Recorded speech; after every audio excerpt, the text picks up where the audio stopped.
Bismillahirrahmanirrahim. Assalamualaikum warahmatullahi wabarakatuh. Waalaikumsalam warahmatullahi wabarakatuh. Innal hamdalillah nahmadu wa nasta'inu wa nastaghfiruh wa na'udzu billahi min shururi anfusina wa min sayyiati a'malina may yahdihillahu fala mudilla lahu wa may yudlil fala hadiya lahu. Asyhadu an la ilaha illallah wa asyhadu anna Muhammadan abduhu wa rasuluh. Yang terhormat Ibu Kepala SMA Negeri 1 Wonogiri, Ibu Dr. Angga Endang Sunarsih MPD, yang kami hormati Habib Husain Ja'far Al-Hadar, yang kami hormati pula Bapak Ibu Guru dan karyawan SMA Negeri 1 Wonogiri, dan yang kami cintai dan kami banggakan anak-anakku, siswa dan siswi SMA Negeri 1 Wonogiri. Pertama-tama, marilah kita panjatkan puji syukur kehadirat Allah SWT, di mana pada kesempatan pagi hari ini kita bisa bertemu meskipun secara virtual untuk mengadakan kegiatan yang insya Allah bermanfaat dan membawa barokah, yaitu ngobrol masalah akhlak, yang nanti tausiahnya akan diisi oleh Habib Husain Al-Hadar. Dan alhamdulillah pada saat ini kita dalam kondisi sehat walafiat. Tentunya hal ini yang patut kita syukuri bersama. Selawat serta salam semoga tetap tercurahkan dari ciptaan Nabi besar Muhammad SAW yang telah membawa kita umatnya dari zaman jahiliyah ke zaman yang terang benderang seperti saat ini. Izinkan di sini saya sebagai pembawa acara untuk menyampaikan rangkaian acara kegiatan pada pagi hari ini. Untuk urutan-urutannya, yang pertama yaitu pembukaan, kemudian yang kedua adalah pembacaan ayat suci Al-Quran, kemudian yang ketiga adalah sambutan kepala sekolah, kemudian yang keempat adalah acara inti dan tanya jawab, dan yang kelima adalah penutup. Untuk menginjak acara yang pertama, marilah kita buka kegiatan tausiah kita pada pagi hari ini dengan membaca umul kitab, ya, Al-Fatihah bersama-sama. Kami antarkan. A'udzubillahi minasyaitonirrajim. Bismillahirrahmanirrahim. Alhamdulillahirabbil alamin. Arrahmanirrahim. Maliki yaumiddin. Iyyaka na'budu wa iyyaka nasta'in. Ihdinas siratal mustaqim. Shiratal ladzina an'amta 'alaihim ghairil maghdubi 'alaihim waladdallin. Amin.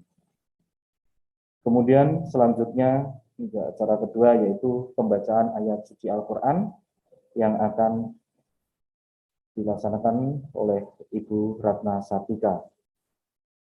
Kami persilahkan.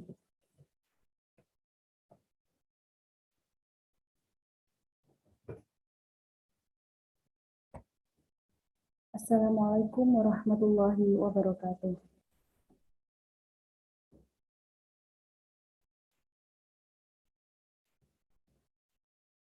A'udzu billahi minasyaitonir rajim.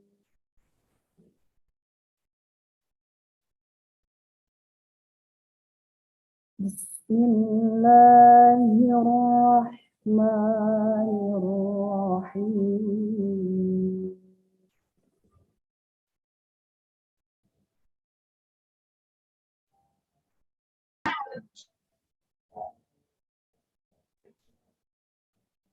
Ya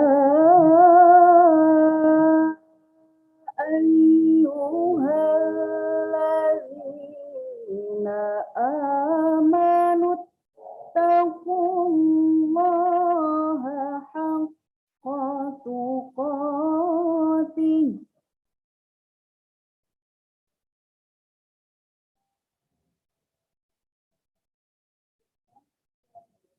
ittaqullaha haqqa tuqatihi wa la tamutunna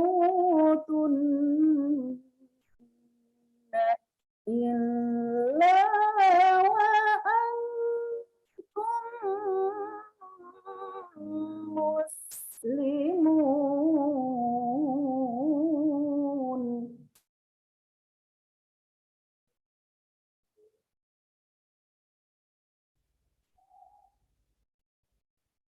wa'tasimu bihablillahi jami'an wa la tafarraqu.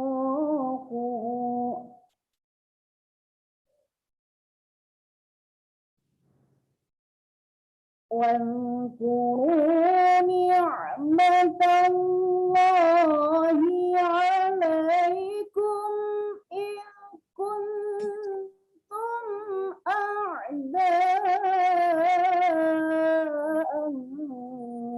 فألف بين قلوبكم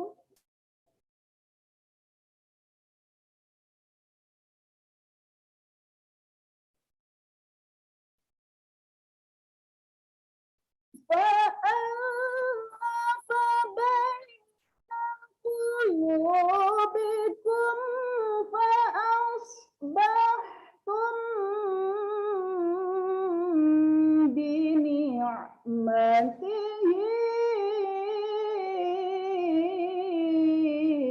إخوانا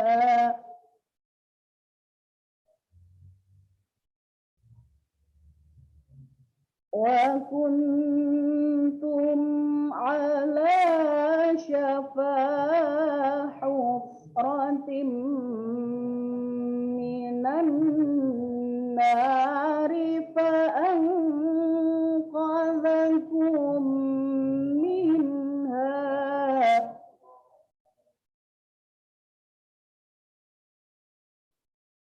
كذلك يبين الله لكم آياته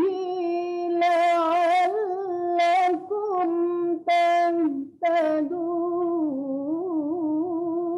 تهتدون كذلك يبين الله لكم آياته لعلكم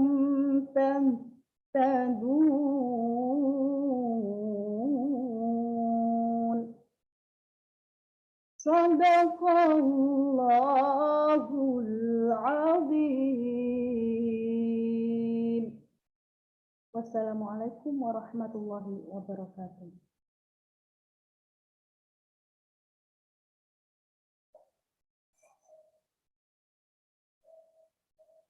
Demikianlah lantunan ayat suci Al-Quran telah disampaikan oleh Ibu Ratna Sartika. Semoga membawa keberkahan bagi kita semua.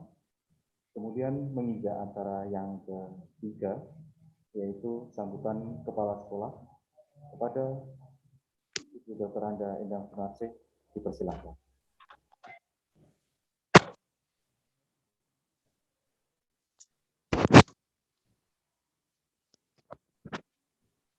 Bismillahirrahmanirrahim. Assalamualaikum warahmatullahi wabarakatuh. Yang terhormat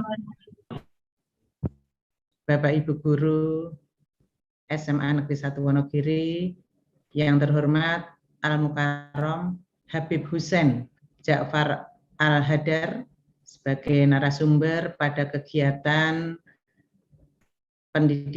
penguatan pendidikan karakter spiritual dengan kemasan ngolak di SMA Negeri 1 Wonogiri, dan anak-anak yang saya cintai dan saya banggakan. Mohon maaf, kami tidak menggunakan masker karena kami berada di ruang sendiri, tetapi anak-anak yang ada di dalam kelas kami harap tetap memakai masker, tetap menjaga protokol kesehatan. Senantiasa kita panjatkan puji syukur kehadirat Allah Subhanahu wa Ta'ala yang telah melimpahkan berbagai kenikmatan kepada kita sekalian, sehingga pagi hari ini kita dapat bertemu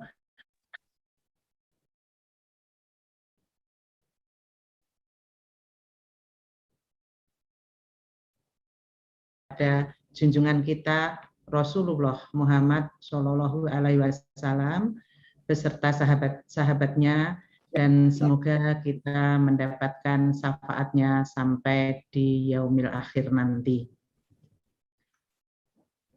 Habib Husain yang terhormat, kegiatan penguatan pendidikan karakter spiritual di SMA Negeri 1 Wonogiri ini kami laksanakan karena dengan adanya pandemi ternyata kami merasakan bahwa terjadi pelunturan akhlak atau karakter dari anak-anak tercinta.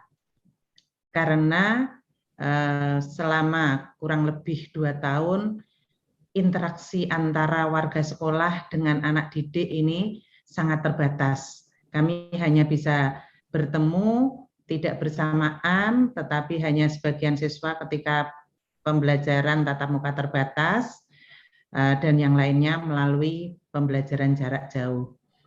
Dan ternyata dengan adanya kegiatan pembelajaran jarak jauh ini, banyak karakter siswa yang luntur, terutama adalah kedisiplinan, kemudian tanggung jawab, kemudian juga motivasi untuk maju. Karena kalau di dalam pembelajaran biasa dengan tatap muka, anak-anak pastilah akan bangun pagi, menuju perjalanan ke sekolah, kemudian belajar di sekolah bersama. Tetapi dengan adanya PJJ, bahkan mereka kadang-kadang lupa bangun pagi untuk mengikuti pembelajaran jarak jauh.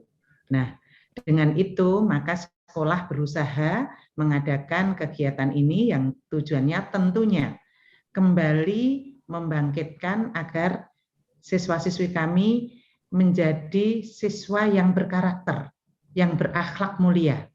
Karena salah satu kunci keberhasilan anak didik kami tentunya dari karakter dan akhlak mulia yang dimiliki oleh mereka.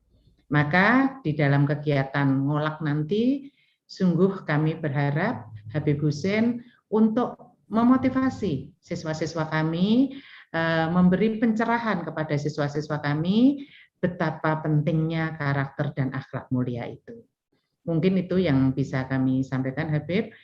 Semoga kegiatan ngolak ini dapat berjalan lancar, tanpa kurang suatu apapun, warga SMA Negeri 1 Wonogiri dapat mengikuti dengan baik, anak-anak yang kebetulan hari ini pembelajaran tatap muka di sekolah dapat mengikuti dari kelas masing-masing, dan yang PJJ bisa mengikuti dari Zoom yang ada di kelas masing-masing. Demikian, kurang lebihnya mohon maaf. Billahi taufik wa hidayah. Wassalamualaikum warahmatullahi wabarakatuh. Waalaikumsalam. Demikian sambutan dari Ibu Kepala SMA Negeri 1 Wonogiri. Sebelum menginjak acara inti, yaitu acara keempat, izinkan kami terlebih dahulu menyampaikan biodata beliau, Habib Husain Ja'far Ahadar, atau yang akrab disapa Habib Husain Ja'far atau Habib Husain atau Habib Ja'far ini. Beliau lahir di Bondowoso, Jawa Timur pada tanggal 21 Juni 1988. Jadi saat ini beliau kurang lebih berusia 32 tahun. Habib Husain Ja'far merupakan seorang penulis, pendakwah, dan konten kreator dakwah Islam. Habib Husain Ja'far merupakan pria yang berdarah Madura yang juga memiliki garis keturunan Nabi Muhammad SAW yang dikenal dengan cara dakwah yang dekat dengan anak muda. Kemudian untuk pendidikan, Habib Husain Ja'far pernah menempuh pendidikan pesantren di Pondok Pesantren Bangil, Jawa Timur. Beliau juga merupakan seorang sarjana filsafat Islam di Universitas Islam Negeri Syarif Hidayatullah Jakarta yang mengambil jurusan Akidah Filsafat Islam. Saat ini beliau melanjutkan pada program Magister Tafsir Quran di universitas yang sama. Kemudian Habib Husain Ja'far merupakan Direktur Akademi Kebudayaan Islam Jakarta dan aktivis di Gerakan Islam Cinta. Saat ini beliau juga menjadi berkarir sebagai penulis yang telah aktif menulis sejak di bangku perkuliahan. Sebagai seorang penulis, Habib Husain Ja'far memiliki berbagai macam karya tulisan seperti Anakku di Bumi Israel, Islam, Madhab dan Tuhan Ada di Hatimu. Beliau pun saat ini merupakan seorang konten kreator yang mengembangkan channel YouTube yang bernama Jeda Nulis. Beliau hadir dengan penuh kecintaan, kedamaian, santun, tidak meledak-ledak, serta dengan menggunakan bahasa yang santai khas anak muda. Kedekatannya dengan anak muda beliau tunjukkan melalui media sosial seperti Instagram dan YouTube milik beliau. Ia juga berkolaborasi dengan beberapa public figure yang mewakili sosok anak muda saat ini. Saat ini, Habib Husain Ja'far Al-Hadar dikenal sering berkolaborasi dengan Kementerian Tretan Muslim dan Coki Pardide di Majelis Rujuk Indonesia. Mereka kemudian berkolaborasi melalui kultum pemuda tersesat yang menjawab pertanyaan-pertanyaan anak muda dari berbagai latar agama, suku, budaya yang disampaikan melalui media sosial. Demikianlah profil Habib Husain Ja'far Al-Hadar. Maka untuk kegiatan selanjutnya, marilah kita simak, kita dengar tausiah dari beliau kepada Habib Husain Ja'far. Kami persilahkan. Monggo, Habib. Ya. Bismillahirrahmanirrahim. Alhamdulillah wassalatu wassalamu ala Rasulillah wa ala alihi wa sahbihi wa man walah, amma ba'du. Assalamualaikum warahmatullahi wabarakatuh. Pertama-tama saya mau mengucapkan terima kasih atas undangannya pada pagi hari yang diberkahi oleh Allah Subhanahu wa taala ini. Senang sekali pada pagi hari ini kita bisa berkumpul bersama meskipun secara virtual untuk kemudian ngobrol masalah akhlak bersama agar kita bisa mendapatkan manfaat bersama pada pagi hari ini. Nah, tema yang diberikan kepada saya itu adalah ilmu dan akhlak. Yang pertama, saya akan masuk dulu dari akhlak itu sendiri. Akhlak itu adalah misi utama di antara misi-misi lain yang diberikan oleh Allah kepada Nabi Muhammad SAW. Karena itu, kalau kita baca Al-Quran, maka kita akan dapati dua misi utama Nabi Muhammad sebelum beliau bahkan diangkat menjadi Nabi dan Rasul. Yang pertama itu adalah menebarkan rahmat bagi semesta alam. Itu misi yang pertama. Apa itu rahmat? Rahmat itu menebarkan cinta kasih. Wa ma arsalnaka illa rahmatan lil alamin. Tidak aku utus engkau wahai Nabi Muhammad kecuali memberikan cinta lil alamin, bagi semesta alam. Bukan hanya lil muslimin, bukan hanya bagi umat Islam, bukan hanya lil insan, bagi sesama manusia, tapi lil alamin. Bagi seluruh makhluk Tuhan, engkau harus memberikan rahmat, termasuk kepada tumbuhan, binatang, dan lain sebagainya. Karena itu salah satu ajaran dalam Islam adalah mencintai lingkungan dengan segala isinya. Baik itu tumbuhan, binatang, dan lain sebagainya. Sehingga kata Nabi dalam salah satu hadisnya, seandainya besok itu kiamat dan hari ini ada benih yang berada di tanganmu, maka tanamlah itu. Jadi kalau sekiranya besok itu kiamat, maka pastikan kita harus melakukan hal-hal yang paling penting, yang paling bermanfaat. Dan apa salah satu kegiatan yang paling bermanfaat itu, kata Nabi Muhammad, adalah ketika kamu memiliki benih, tanamlah dia. Karena itu begitu bermanfaat dan begitu besar pahalanya di sisi Allah Subhanahu wa taala. Nah, menebarkan cinta kasih ini adalah prinsip utama dalam agama Islam. Sehingga kalau ada ajaran-ajaran yang diatasnamakan dengan Islam tapi tidak penuh cinta, maka dia bertentangan dengan nilai utama Islam sehingga kita bisa curigai ini ajaran Islam atau ajaran orang yang mengatasnamakan Islam. Kok gak penuh cinta? Karena kata Nabi, hubbu asasi. Cinta itu adalah asas dari semua ajaranku. Tanpa cinta, maka ini bukan ajaran dari Nabi Muhammad SAW. Karena itu kita mengenal bahwa segala sesuatu dalam Islam itu berbasis kepada cinta kasih. Nah, kemudian selanjutnya,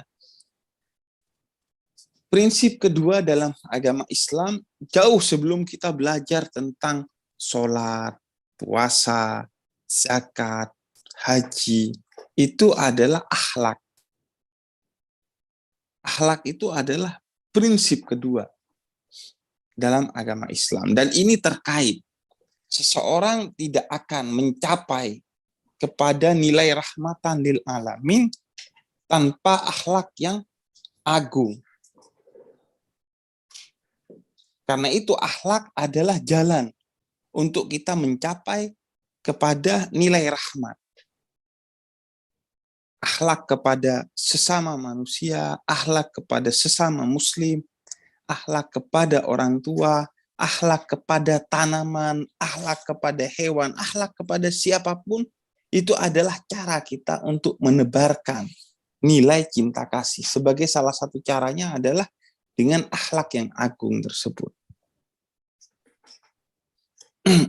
Karena itu Nabi Muhammad sebelum dikenal sebagai Nabi dan Rasul pembawa risalah Allah, beliau telah dikenal terlebih dahulu sebagai seorang yang berakhlak dengan agung, yakni seorang al-amin, seorang yang sangat bisa dipercaya. Nah, ini jauh sebelum Nabi Muhammad dikenal sebagai pembawa risalah, pembawa sholat, zakat, puasa, haji. Nabi itu dikenal sebagai orang yang membawa akhlak yang agung, yaitu al-amin, dapat dipercaya akhlak utamanya Nabi Muhammad. Sehingga baik kawan maupun lawan nantinya itu mengakui akhlaknya Nabi Muhammad SAW. Keagungan akhlak Nabi Muhammad ini bukan hanya diakui oleh seorang yang mencintai Nabi Muhammad, bukan hanya diakui oleh seorang yang mengikuti Nabi Muhammad SAW. Orang yang nggak ikut Nabi Muhammad pun dia mengakui bahwa Nabi Muhammad ini akhlaknya agung. Gak ada keraguan di sana. Semua mengakui bahwa beliau ini akhlaknya agung. Sehingga semua orang terkesima kepada akhlaknya Nabi Muhammad SAW. Bahkan akhlak ini yang membuat sebagian besar manusia di zaman Nabi Muhammad itu masuk Islam. Orang itu masuk Islam sebagian besar karena melihat akhlaknya Nabi Muhammad. Bukan karena berdebat, berdiskusi. Ada yang jalur diskusi. Seperti Sayyidina Salman Al-Farisi, itu masuk Islamnya karena diskusi dengan Nabi Muhammad. Tapi sebagian besar yang lain itu karena melihat akhlaknya Nabi Muhammad. Nabi Muhammad ini dicaci, membalas dengan kata-kata yang baik. Nabi Muhammad ini dibenci, membalas dengan cinta. Nabi Muhammad ini dilempar batu di Taif, membalas dengan senyuman. Bahkan beliau mendoakan orang-orang yang melempar batu kepada beliau di Taif. Kok bisa begitu? Semua terpukau dengan akhlaknya Nabi Muhammad. Maka kemudian orang-orang itu berbondong-bondong masuk Islam karena terpukau kepada akhlaknya Nabi Muhammad SAW. Jadi ini dasarnya. Karena itu kata Allah, laqad kana lakum fi Rasulillahi uswatun hasanah. Pada Nabi Muhammad itu ada suri tauladan yang baik. Karena beliau telah dilengkapi dengan akhlak yang agung. Begitu juga kata Nabi Muhammad, innama bu'istu liutammima makarimal akhlak. Sesungguhnya aku tidak diutus kecuali untuk menebarkan akhlak yang agung, menyempurnakan akhlak manusia. Karena kenapa? Karena akhlak ini sesuatu yang lebih luas dari agama. Akhlak ini bukan hanya ada di Islam, tapi ada juga di agama-agama sebelum Islam. Bahkan ada di umat-umat yang tidak beragama sekalipun.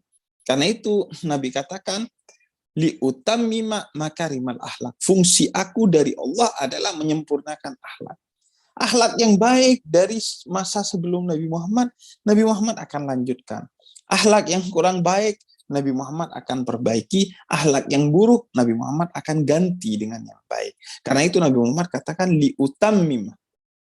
Aku diutus untuk menyempurnakan akhlak manusia. Bukan membawa akhlak yang baru, enggak. Yang baru Nabi hormati.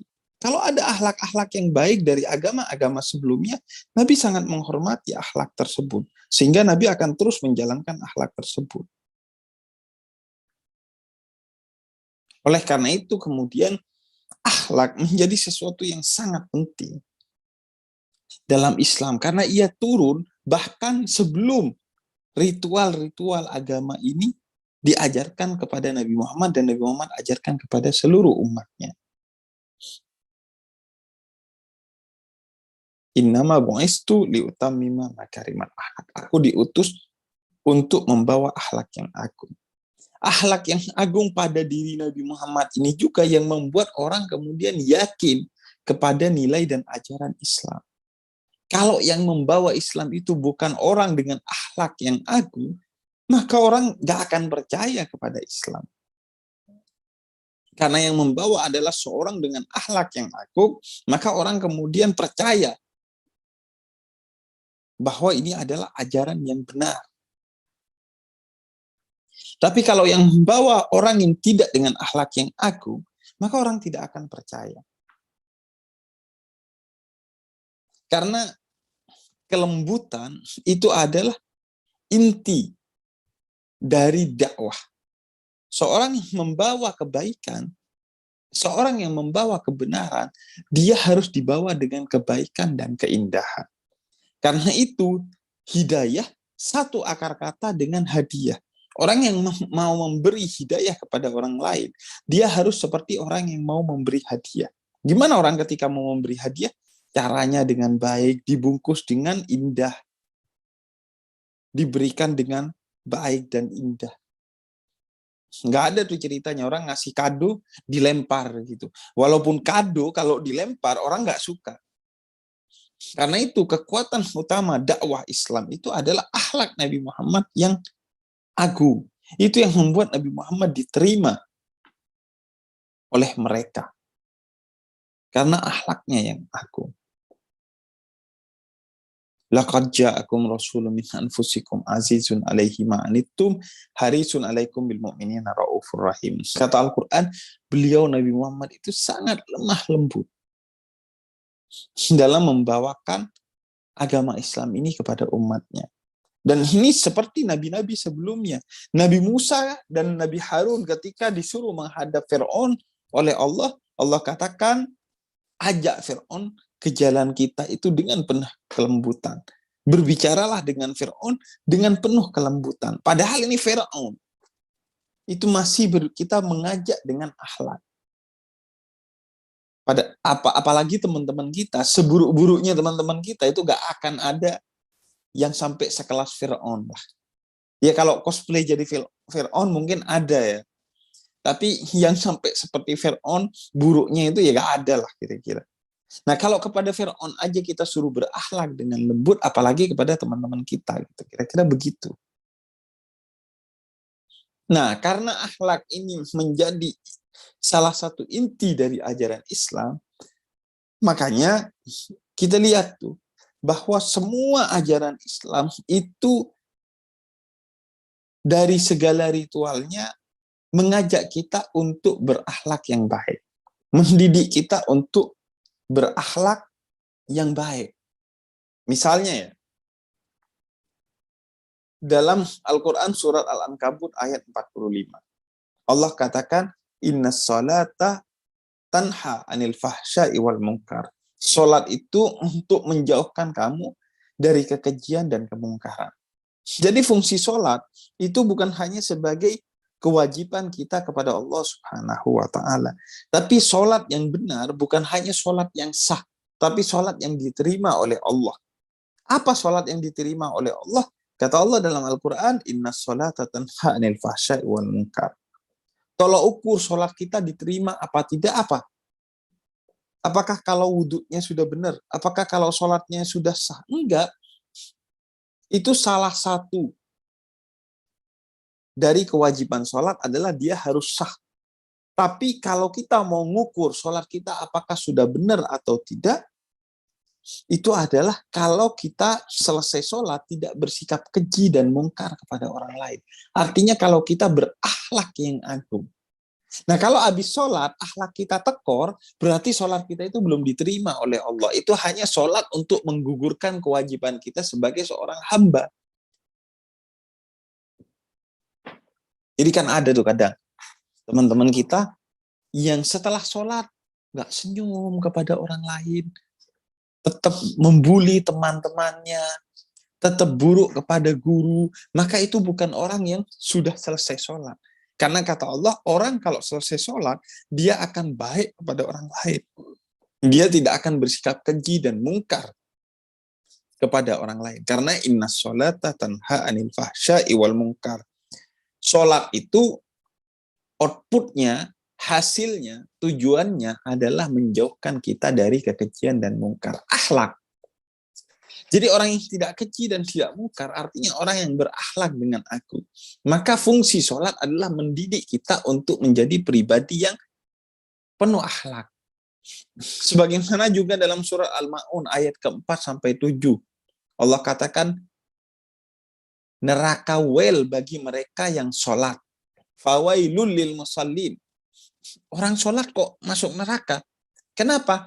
Karena sholatnya itu dilakukan dengan riya dan tidak memberikan pertolongan kepada orang lain. Sholat tidak menyebabkan dia menjadi orang yang baik kepada orang lain. Bahkan sholat tidak membuat dia kehilangan perasaan riaknya.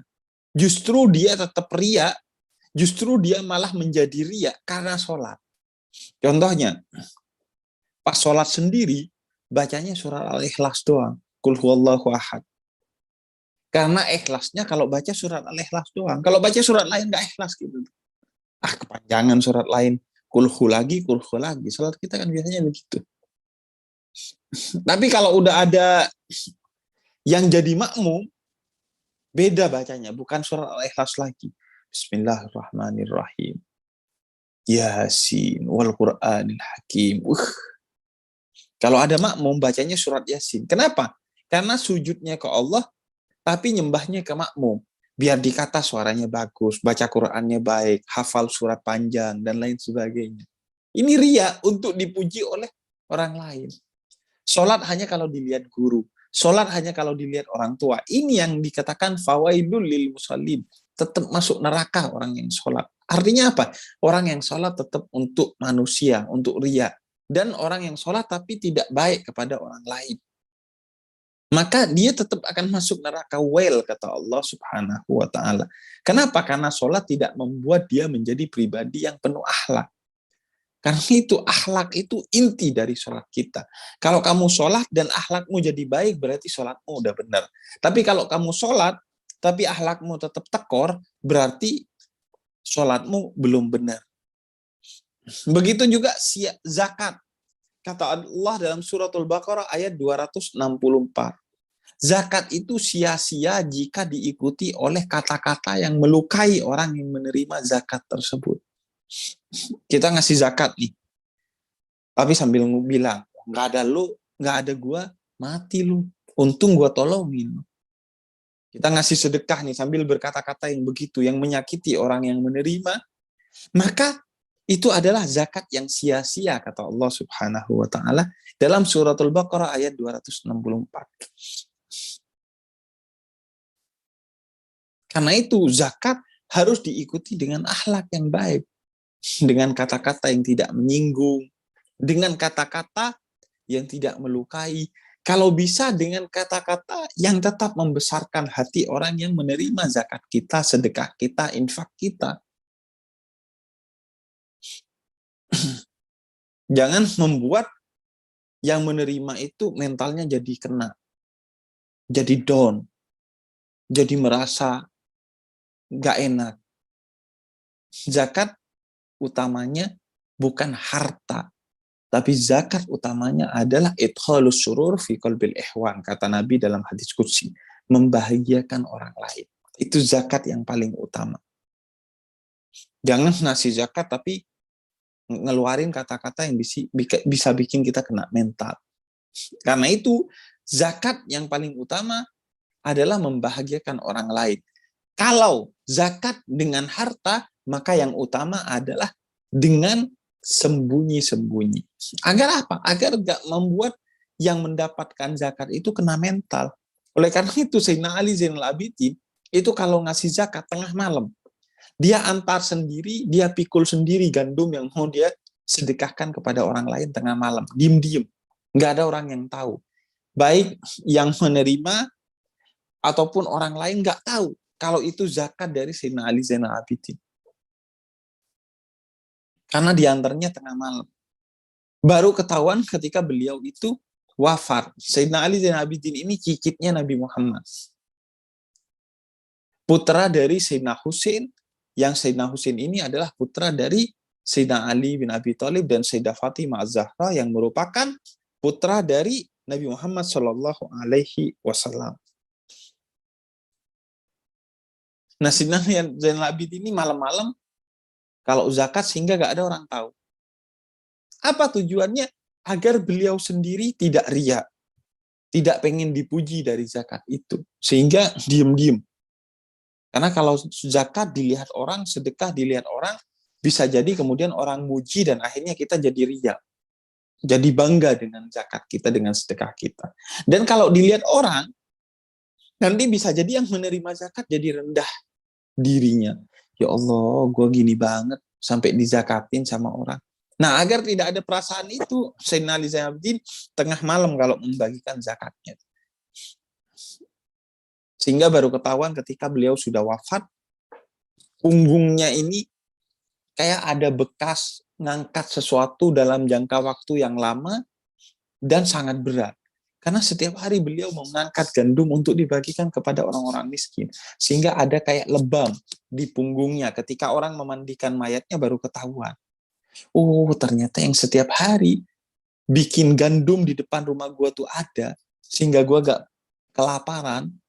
Itu adalah Sayyidina Ali Zainal Abidin ini. Selama ini gak ada yang tahu. Inilah sedekah, zakat, infak yang benar. Dia dibagikan dengan akhlak yang agung. Begitu juga yang lainnya. Puasa.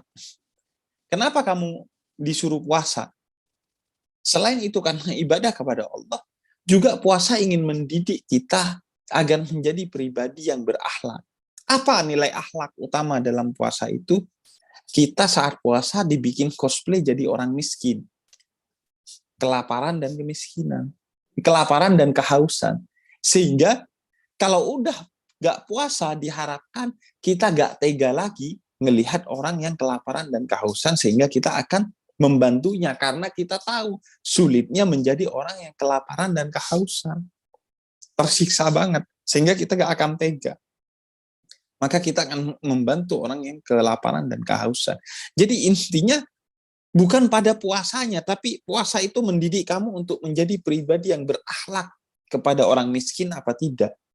Minimal kalau kita gak bisa membantu orang yang kelaparan dan kehausan, minimal kita berempati, tidak nyakitin hati orang yang kelaparan dan kehausan. Udah lapar, kamu bikin marah dengan kata-kata kamu, udah makin lapar dia. Apalagi kalau orang lapar itu mudah naik vitamin. Mudah emosinya kalau orang lagi lapar. Haji. Kenapa di dalam haji Anda disuruh tawaf 7 kali keliling Ka'bah? Dalam tawaf itu, kita diajarkan untuk menjalin persatuan di antara kita. Jadi di dalam tawaf itu kan kita membangun harmoni. Langkahnya harus sama antara yang di depan kamu dengan yang di belakang kamu. Kalau tiba-tiba nih saat tawaf, ada satu orang yang tiba-tiba ngeprank, langsung ngerem mendadak. Maka yang di belakang akan nabrak, akan jatuh, akan terinjak-injak, akan luka-luka, atau bahkan bisa mati. Makanya sesama muslim, kita harus saling bersatu di tengah perbedaan di antara kita. Inilah akhlak yang diajarkan dalam ibadah haji salah satunya. Melalui tawaf kita diajarkan untuk berakhlak, yaitu akhlak bersatu dengan orang lain, menjalin persatuan dengan orang lain. Itu akhlak yang diajarkan dalam ibadah haji. Di antara akhlak yang lain adalah jangan sombong. Karena dalam ibadah haji kita diajarkan untuk pakai pakaian ihram. Kita wajib pakai pakaian ihram saat haji. Apa itu pakaian ihram? Kain putih yang nggak dijahit dan warnanya putih aja. Sehingga nggak ada tuh kain ihram yang mereknya Hermes gitu, mereknya apa gitu yang kaya-kaya, nggak ada. Semua orang saat haji itu sama, pakai kain putih. Yang kaya, yang miskin nggak kelihatan. Yang berpangkat dan tidak berpangkat nggak kelihatan. Semuanya sama di mata Allah. Nah, ini pembelajaran tentang akhlak bagi orang yang masih sombong. Pakai sepatu mahal, sombong pakai jam tangan mahal, sombong pakai pakaian mahal, ditegur oleh Allah bahwa di mata Allah kamu itu sama. Karena itu, jangan sombong. Nah, jangan sombong ini salah satu akhlak utama dalam Islam yang diajarkan melalui ibadah haji. Makanya kalau ada orang pulang haji, dia tetap sombong, apalagi makin sombong. Nggak noleh kalau nggak dipanggil Pak Haji atau Bu Haji atau Bro Haji. Nah, itu justru dia kehilangan nilai utama dari ibadah haji, yaitu jangan sombong.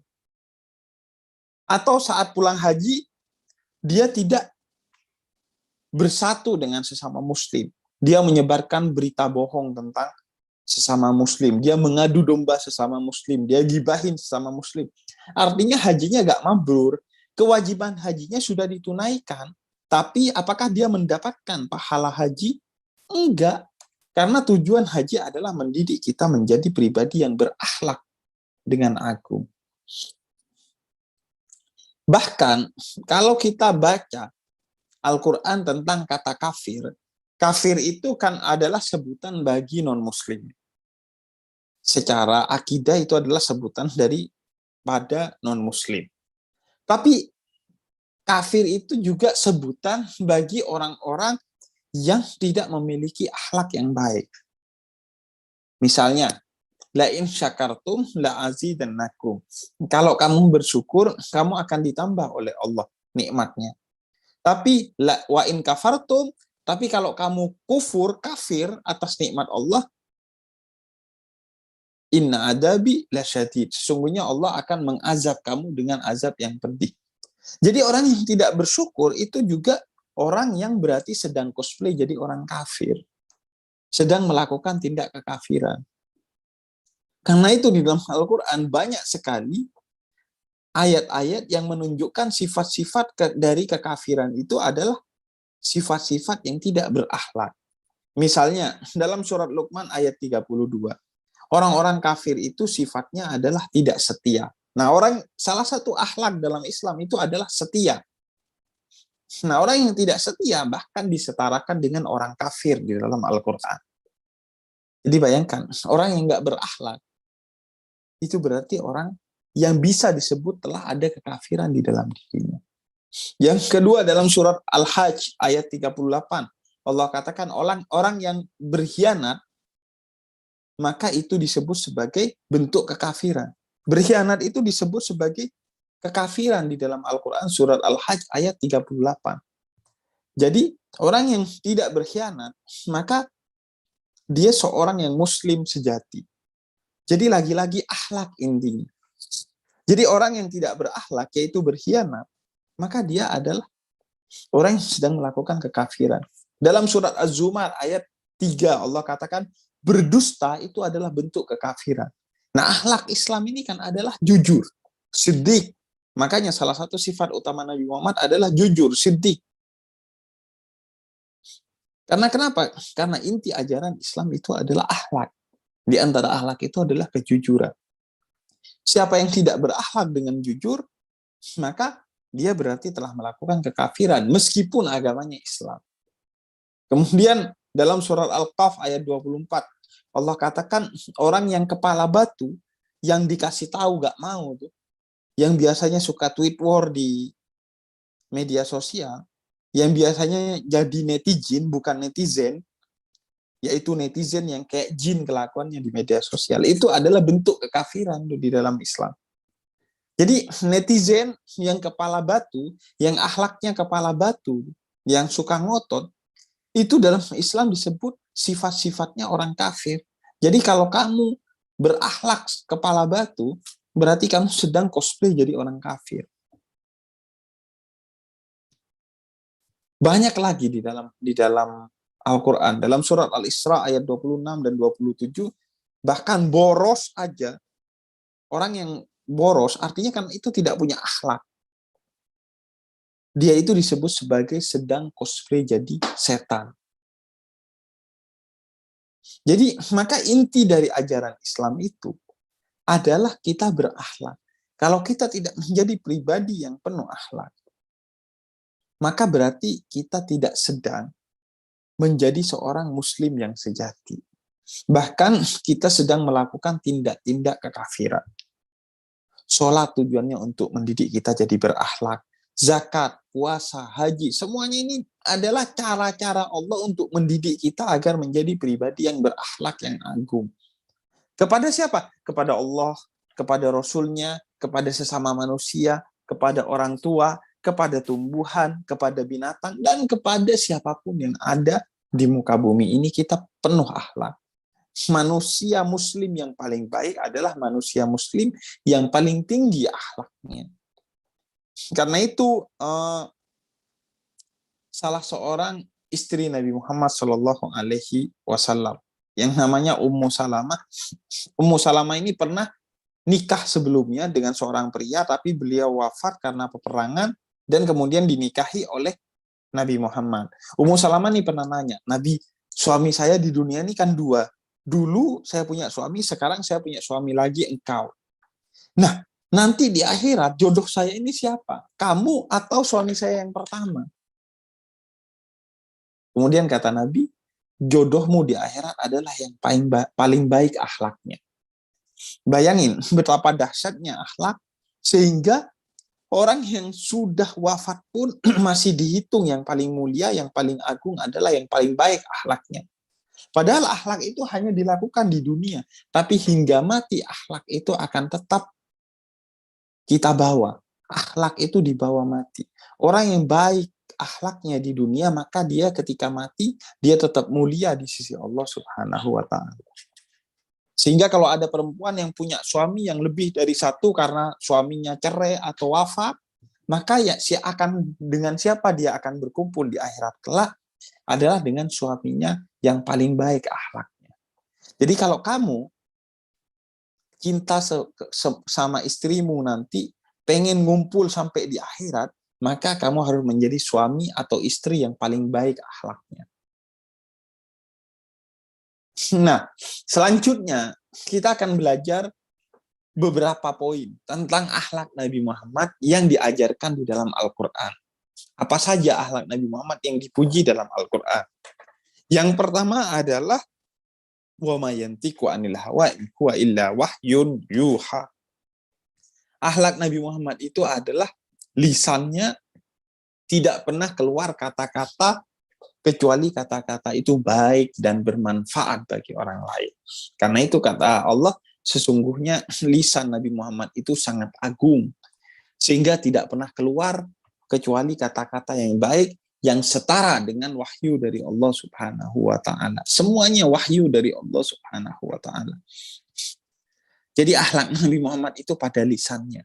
Misalnya ya, Nabi Muhammad itu pernah berkata begini, man ata'ani dakhalal jannah. Siapa yang ikut saya masuk surga. Wa man asoni, siapa yang enggak ikut saya faqad aba. Berarti dia enggak ikut saya. Padahal seharusnya kan siapa yang ikut saya masuk surga, siapa yang nggak ikut saya masuk neraka. Tapi lisan Nabi Muhammad itu nggak mau keluar kata neraka kepada orang yang memang pantas masuk neraka. Apalagi orang yang nggak pantas masuk neraka, kita neraka-nerakain. Itu tidak sesuai dengan akhlaknya Nabi Muhammad. Lisan suci Nabi Muhammad itu tidak pernah mengeluarkan kata-kata selalu kecuali baik. Bahkan nih, pas Nabi Muhammad mau sholat berjamaah sama sahabat-sahabatnya, mulai ada bau-bau yang gak enak. Yang bukan gak hanya enak di hidung, tapi gak enak juga di mata, kena mata perih. Maksudnya ada salah satu dari sahabat yang sedang buang angin pada saat itu. Yang buang anginnya ini sampai kalau kena mata perih itu. Bau kentutnya itu. Kemudian, apakah Nabi Muhammad bilang, siapa nih yang buang angin nih? Enggak. Nabi Muhammad bilang apa? Sebaik-baiknya kita adalah yang selalu memperbarui wudhunya. Akhirnya Nabi Muhammad wudhu lagi dan semua sahabat ikut wudhu bersama. Kenapa Nabi Muhammad bilang gitu? Karena kalau nggak bilang gitu, nanti yang buang angin ini ketahuan. Siapa? Siapa? Yaitu yang nanti ngambil wudhu lagi. Karena kan buang angin membatalkan wudhu. Nah, biar gak ketahuan siapa yang buang angin, biar gak malu, Nabi Muhammad ajak semua sahabatnya untuk ngambil wudhu lagi. Jadi gak ketahuan nih siapa yang buang angin. Ini akhlaknya Nabi Muhammad melalui lisannya. Selalu memberikan kebaikan, kemanfaatan. Tidak pernah mempermalukan. Maka, mari kita jaga lisan kita. Untuk tidak membuli orang lain. Tidak berkata-kata yang buruk, kita tidak berkata-kata yang kotor, tidak berkata-kata yang jelek, tidak berkata-kata yang merendahkan orang lain, apalagi kepada guru dan orang tua kita. Karena lisan ini harus ada akhlaknya. Dan lisan itu sekarang bukan hanya yang ada di dalam mulut kita, tapi dua tangan kita ini lisan kita. Jaga akhlak kita di media sosial. Jangan ngetik kata-kata yang buruk. Jangan membuli orang lain di media sosial. Karena lisan itu harus dijaga. Bahkan saking pentingnya menjaga akhlak kita dalam lisan, kata Nabi, berkata-katalah baik, atau kalau enggak, diamlah. Orang muslim itu, orang mukmin itu adalah dia yang berkata-kata baik, atau kalau nggak punya kata-kata yang baik, dia diem. Dan diamnya dia itu adalah akhlak dia. Akhlak yang paling agung. Ibadahnya dia adalah diam. Dan dia nanti akan masuk surga jalur diam-diam. Karena nggak punya kata-kata yang baik, dia memilih diam, maka diamnya itu yang menyebabkan dia masuk surga. Diam, masuk surga. Diam-diam masuk surga.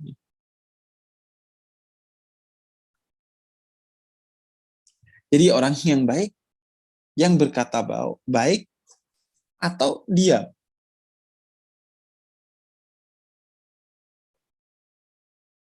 Nah, yang kedua, akhlak yang juga dipuji dari Nabi Muhammad di dalam Al-Quran adalah matanya Nabi Muhammad SAW.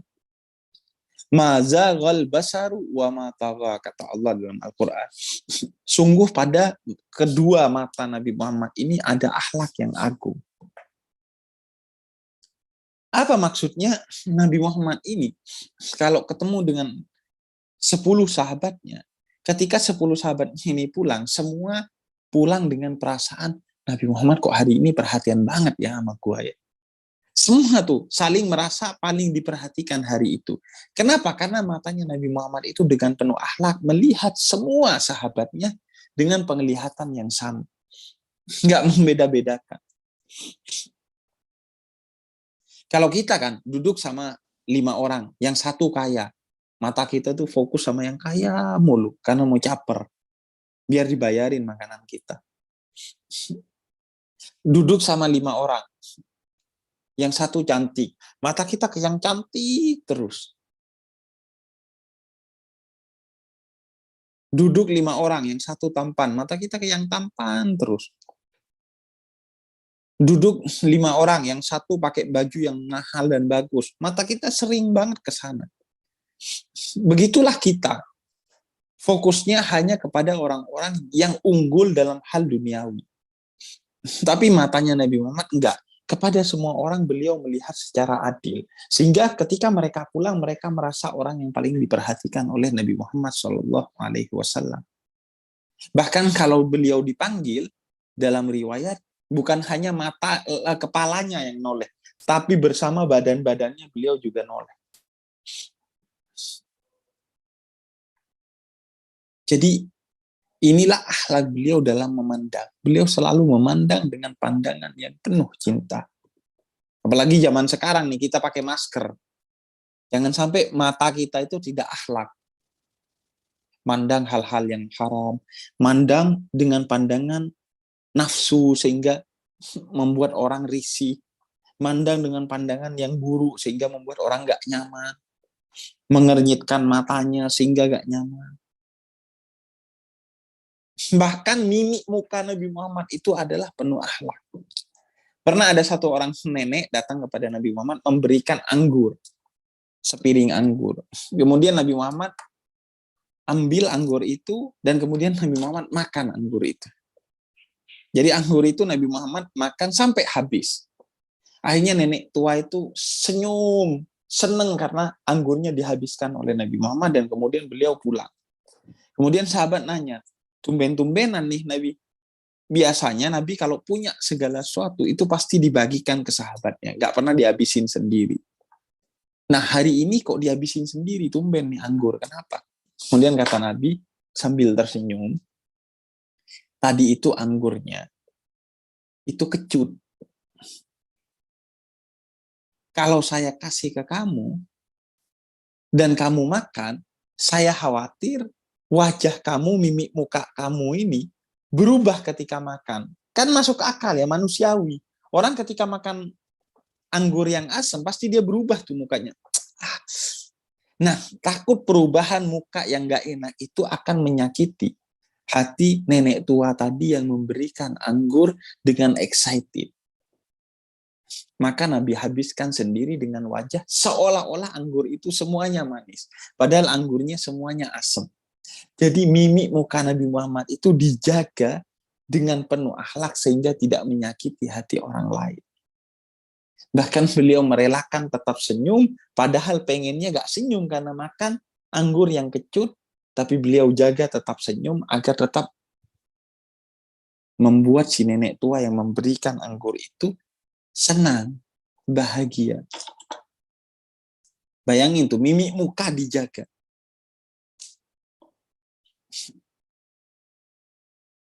Ada kan dari kita yang mimik mukanya emang nyolot tuh.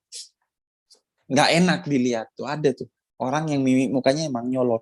Nah, kalau udah tahu mimik mukanya itu nggak enak dilihat, maka perbanyak senyum agar orang tuh senang melihat wajahmu. Ada orang tuh kan yang merenggut terus kemana-mana, sehingga kalau dilihat nggak enak. Nah, ini tidak sesuai dengan ajaran Islam.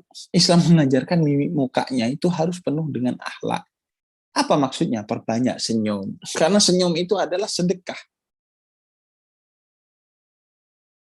Tabassumuka fi wajhi ahika lakas shadaqah, kata Nabi.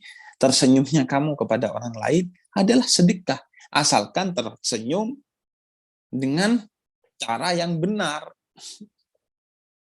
Karena saya pernah ditanya tuh sama pemuda tersesat.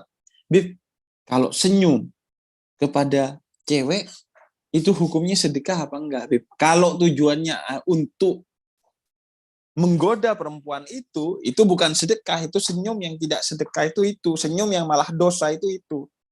Karena dalam Islam itu sesuatu yang baik harus dijalankan dengan jalan yang benar. Nggak boleh caranya tidak benar. Bib, saya pengen sedekah tapi pakai duit judi, boleh nggak? Ya nggak boleh lah. Karena itu sedekah emang baik, tapi harus dengan cara yang benar, dari duit yang benar. Jangan dari duit yang haram. Jadi wajah Nabi Muhammad itu penuh dengan akhlak, artinya banyak tersenyum, selalu membahagiakan orang lain. Karena itu, kalau kita ingin mirip dengan Nabi Muhammad wajahnya, bukan dengan membuat wajahnya kearap-arapan, membuat pakai jenggot dan lain sebagainya, bukan itu. Inti dari membuat wajah kita mirip Nabi Muhammad adalah dengan memperbanyak senyuman pada wajah kita. Itulah wajah Nabi Muhammad Shallallahu Alaihi Wasallam. Karena itu Habib Abdul Ghadir di Jeddah itu ada namanya Habib Abdul Ghadir. Beliau itu pernah ketika habis sholat Jumat, beliau khutbah Jumat kan diantar tuh sama pecinta-pecintanya sampai mobil. Nah, pas sampai mobil, beliau masih pegang atasnya mobil, pecintanya ini kan pengen nutupin pintu mobilnya, nggak sengaja jebret, kegencet tuh tangannya. Tapi beliau jangankan marah, wajahnya nggak berubah, tetap senyum. Yang nutupin pintunya ini nggak tahu kalau tangannya tangannya Habib Abdul Ghadir ini kejepit. Terus beliau tetap senyum. Terima kasih ya, terima kasih. Kemudian dalam mobil. Sampai beberapa ratus meter datang Habib Abdul Ghadir, supir tolong berhenti. Kenapa Habib? Ini saya mau buka pintu, kemudian tangannya yang kejepit tadi ditarik. Karena tangan saya kejepit. Loh, kata supirnya, Habib kenapa gak dari tadi? Sakit banget itu, kok masih ditunda-tunda? Kemudian kata Habib Abdul Ghadir, Jeddah beliau katakan, kalau saya tadi mengaku bahwa saya kejepit, pasti yang nutupin pintu saya itu yang niatnya untuk membantu saya, untuk menghormati saya, pasti dia akan sedih. Niatnya mau membahagiakan saya, tapi malah menyakiti saya. Nah, saya gak pengen orang lain itu sedih karena saya. Karena itu saya tahan, setelah orangnya gak ada, baru beliau mengaku bahwa tangannya kejepit. Jadi, raut wajahnya itu dijaga untuk tidak menyakiti orang lain, bahkan yang menyakiti dirinya. Karena itu, Nabi katakan akhlak teragung adalah ketika kamu berakhlak kepada orang yang tidak berakhlak kepada kamu. Jadi puncak dari akhlak ketika kamu berakhlak kepada orang yang tidak berakhlak kepada kamu. Berakhlaklah kepada orang yang tidak berakhlak kepada kamu. Berakhlaklah kepada orang yang memusuhi kamu. Berakhlaklah kepada orang yang ngata-ngatain kamu. Semua itu akan menjadi ibadah kamu di sisi Allah, dan dengan akhlak itu insya Allah akan membuat orang itu menjadi sadar dan berubah sikapnya kepada kamu. Kalau dia gak berubah, ya gak apa-apa. Ini tentang kita dengan Allah. Akhlak itu adalah mata uang kita kepada Allah untuk membeli surganya Allah Subhanahu wa ta'ala. Dan pada akhirnya akhlak itu gak akan bisa jalan tanpa ilmu. Kita gak akan mau nih kejepit pintu mobil tapi tetap senyum-senyum kalau gak tahu bahwa dengan akhlak itu, dengan tetap senyum-senyum, kita akan mendapatkan karunia yang begitu besar dari Allah, akan mendapatkan pahala yang begitu besar, akan mendapatkan surganya Allah. Kalau nggak tahu khasiat dari akhlak, kita nggak akan melakukan akhlak-akhlak itu. Karena itu akhlak itu harus didasarkan oleh ilmu. Kita harus tahu ilmu dari akhlak itu sendiri apa, pahala dari akhlak itu sendiri apa. Karena itu mari kita memperbanyak ilmu kita tentang Islam. Islam itu jangan dijalankan sebagai warisan saja. Kenapa kamu sholat? Ya karena orang tua saya sholat. Kenapa kamu muslim? Karena orang tua saya muslim. Enggak. Belajar ilmu-ilmu Islam itu agar kamu bisa menjalankan Islam dengan legowo. Kamu tahu kenapa harus sholat? Karena sholat itu baik bagi kamu. Kenapa harus sedekah? Karena sedekah itu baik bagi saya. Bukan menjalankan sholat sedekah karena terpaksa, karena kita kandung lahir dari keluarga Islam dan kita menjadi seorang muslim. Karena itu ilmu menjadi penting. Dan buah dari ilmu itu adalah akhlak. Sepintar apapun kamu, tapi kalau kamu tidak punya akhlak, kamu malah sombong dengan ilmumu, maka bukan itu yang dimaksud ilmu dalam Islam. Ilmu itu laku dalam Islam. Ilmu itu adalah kelakuan. Orang yang punya ilmu tapi tidak punya akhlak, berarti ilmunya hanya ada di kepalanya, dan dia berarti telah mengkhianati ilmunya.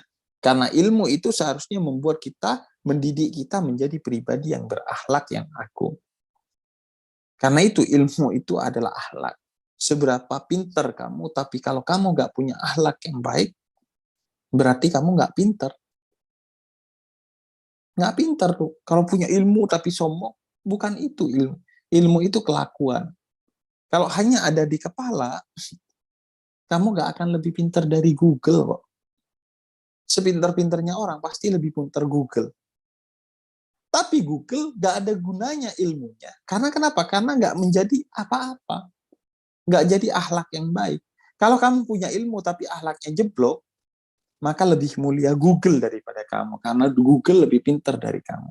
Inti dari ilmu itu adalah akhlak. Kalau ilmu dapat merubah dirimu menjadi pribadi yang penuh akhlak, berarti ilmu itu bermanfaat. Tapi kalau ilmu nggak bisa membuat kamu menjadi pribadi yang berakhlak, berarti ilmu itu tidak bermanfaat bagi diri kamu. Itu sebagai pengantar dari saya pada edisi ngolak kesempatan kali ini. Semoga bermanfaat. Wassalamualaikum warahmatullahi wabarakatuh. Waalaikumsalam warahmatullahi wabarakatuh. Demikian tausiah yang disampaikan oleh Habib Husin Ja'far. Kemudian kami beri kesempatan untuk anak-anak untuk bertanya langsung pada Habib Husin Ja'far.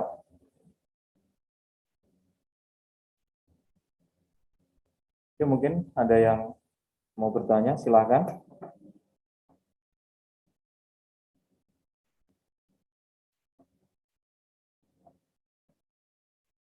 Oke, sepertinya tadi ada yang mau tanya, siapa ya tadi?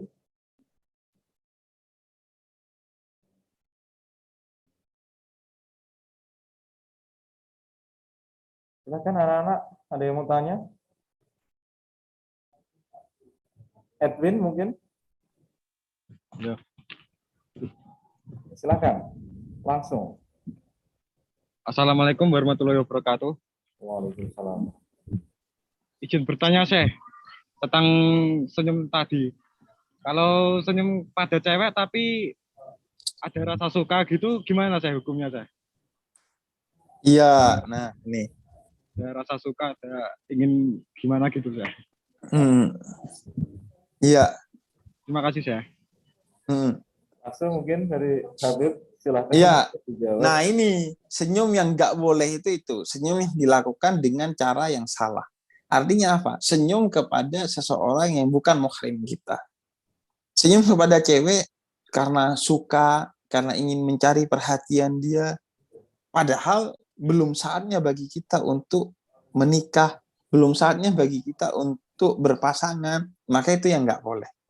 Tapi kalau senyum ke teman cewek kita sebagai bentuk hubungan kita baik, silaturahmi kita, akhlak kita, apakah boleh? Boleh dong, itu yang penuh pahala. Tapi kalau tujuannya adalah untuk caper ke dia, agar kemudian bisa pacaran sama dia, ini yang nggak boleh, nggak diperkenankan dalam Islam. Ketika kita senyum, ada tujuan-tujuan selain untuk mendapatkan akhlak, sehingga itu mendapatkan pahala dari Allah. Kalau itu dijalani selain sebagai akhlak kita kepada sesama manusia, beda nih, senyumnya ke cowok dan senyumnya ke cewek beda, nah itu berarti senyumnya nggak bener tuh. Tapi kalau sama ke semua, baik cowok, cewek, senyumnya sama sebagai bentuk akhlak kita kepada sesama teman, maka itu senyum yang diperbolehkan. Tapi kalau membeda-bedakan senyum, kalau kepada guru senyumnya dipaksain, judes, sebenarnya pengen nggak senyum, maka itu bukan senyum yang benar. Itu yang nggak mendapatkan pahala, bahkan itu bisa jadi mendapatkan dosa karena bentuk kemunafikan. Atau kalau ke cewek senyumnya lebar banget karena niatnya untuk caper, untuk godain dia agar mendapatkan kesempatan untuk dapetin nomornya. Nah itu juga senyum yang nggak benar, bahkan bisa dosa karena tujuannya akhirnya membuat senyum yang kepada orang yang bukan muhrim dengan tujuan untuk menggoda dia, itu gak benar. Sama kayak assalamualaikum, mengucap salam itu sunnah, menjawabnya itu wajib. Tapi ada salam yang justru dosa. Apa? Mengucapkan salam untuk tujuan menggoda cewek lain. Assalamualaikum ukhti, tujuannya untuk ngodain mereka nih. Nah itu yang nggak boleh tuh, itu yang dosa tuh. Nah jadi senyum itu ketika senyum itu tujuannya sebagai bentuk akhlak kita kepada orang lain, bentuk sedekah kita kepada orang lain, bentuk silaturahmi kita kepada orang lain, maka senyum itu sungguh agung pahalanya di sisi Allah.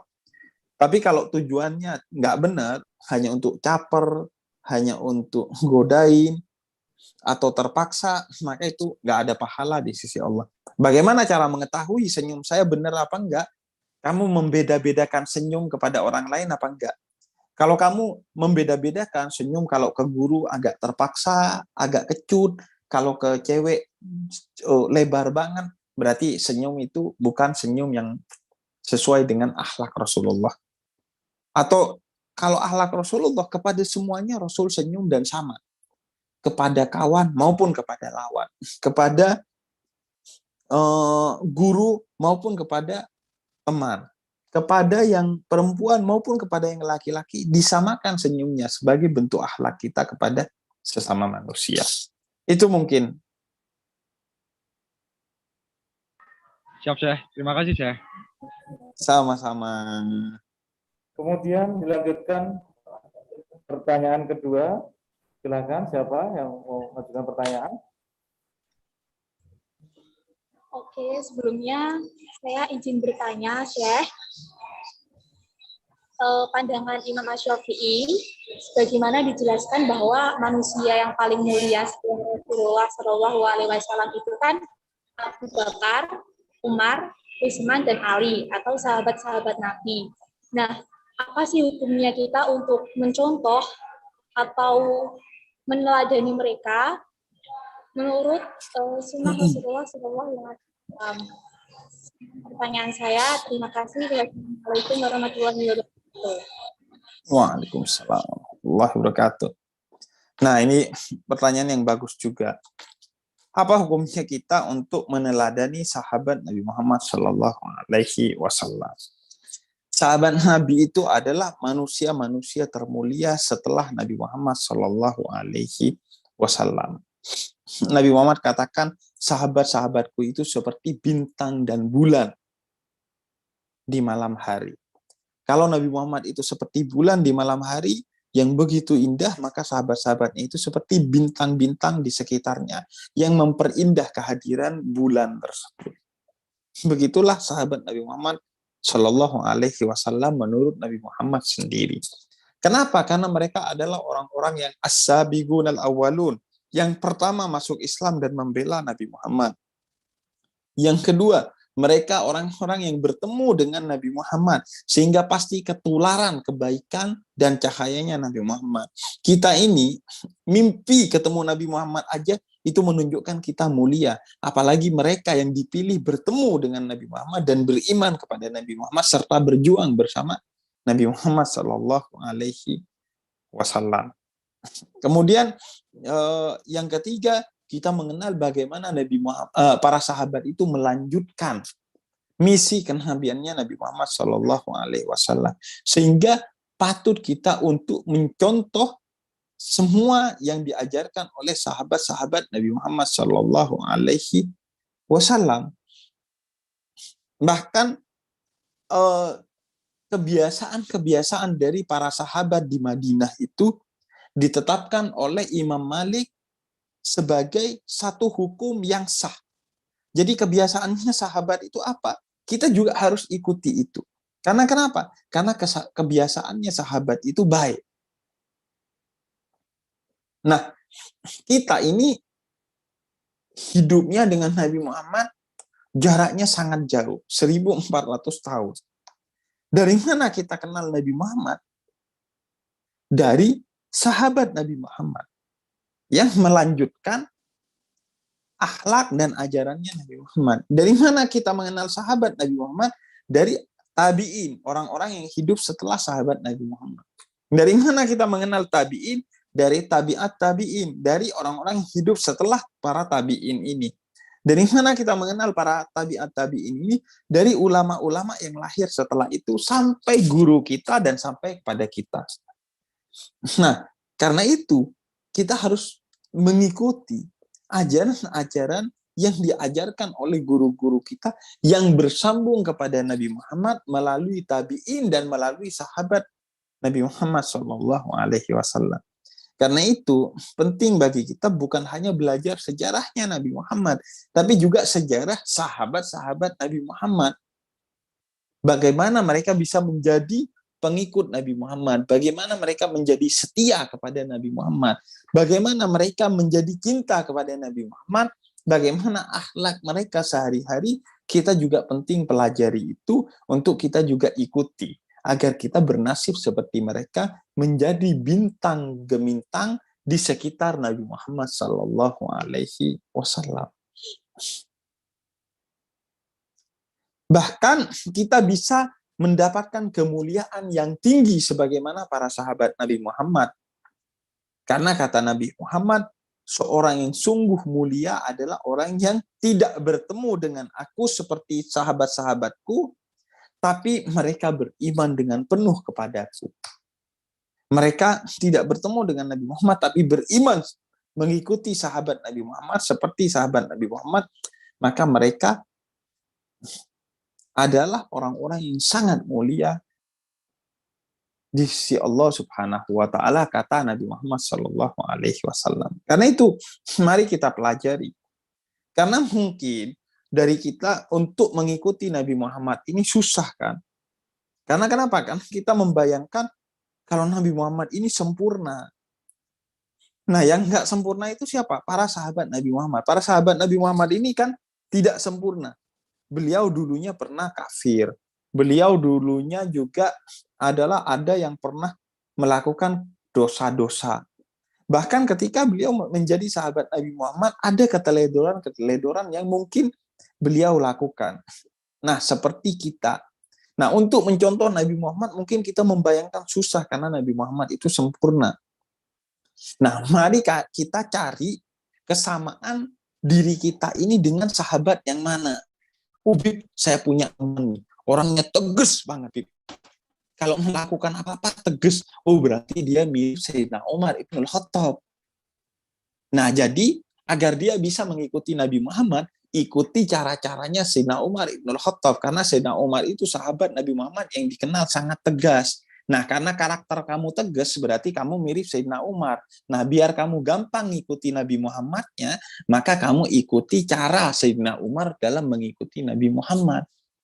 Karena sama-sama tegasnya. Oh enggak, Bib, ada sahabat saya yang lembut orangnya. Berarti dia mirip Sayyidina Abu Bakar As-Siddiq. Sayyidina Abu Bakar itu dikenal sangat lembut oleh kita. Sejarah-sejarah mencatat Sayyidina Abu Bakar itu seorang yang sangat lembut. Nah, kalau kamu orangnya lembut, jangan mengikuti Nabi Muhammad dari jalur Sayyidina Umar, karena gak nyambung. Karena Sayyidina Umar gak mirip kamu, yang mirip kamu adalah Sayyidina Abu Bakar.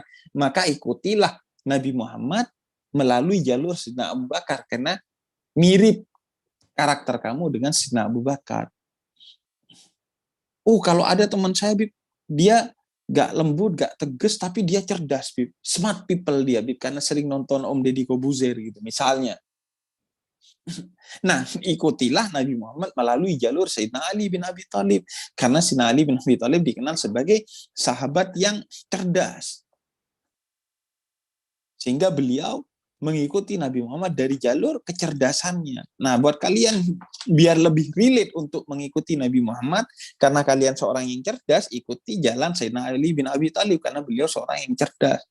Bib, saya gak cerdas, gak tegas, gak lembut. Apa dong? Tapi saya crazy rich di sekolah saya, Bib. Saya yang paling kaya. Nah, cara saya mengikuti Nabi Muhammad ini gimana? Ikuti Nabi Muhammad, teladani Nabi Muhammad, jalur Sayyidina Utsman bin Affan. Karena Sayyidina Utsman bin Affan itu adalah seorang sahabat yang paling kaya. Nah, bagaimana cara Sayyidina Utsman mengikuti akhlaknya Nabi Muhammad? Bacalah itu dan contohlah itu, karena itu lebih sesuai dengan karaktermu yang sekarang menjadi crazy rich di sekolahmu. Jadi tergantung, cari tuh. Karena itu kamu harus punya ilmu tentang para sahabat Nabi Muhammad Shallallahu Alaihi Wasallam. Sahabat Nabi itu karakternya banyak sekali. Nah, cari yang sesuai dengan karaktermu, kemudian ikuti Nabi Muhammad melalui jalur sahabat ini. Karena dia lebih relate dengan kamu, sesuai karakternya dengan kamu. Kalau Nabi Muhammad kan karakternya sempurna dan tidak ada manusia yang sempurna, maka mungkin agak sulit kalau langsung mengikuti Nabi Muhammad. Maka dengan membaca sejarah Nabi, sejarah sahabat Nabi, sejarah tabi'in, sejarah imam-imam, sejarah ulama-ulama dan guru-guru mulia kita, karakter kita lebih mirip mana, ikuti Nabi Muhammad melalui jalur mereka agar kita lebih mudah dalam meneladani Nabi Muhammad Sallallahu Alaihi Wasallam. Itu mungkin.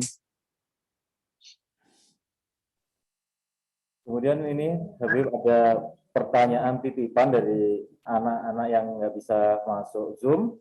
Untuk pertanyaan pertama ini dari Azahra Putri dari kelas 12 MIPA 1. Jadi gini, kita kan pakai masker. Nah, padahal pandangan kita biasa saja. Terus orang mengira kita nggak biasa atau sinis.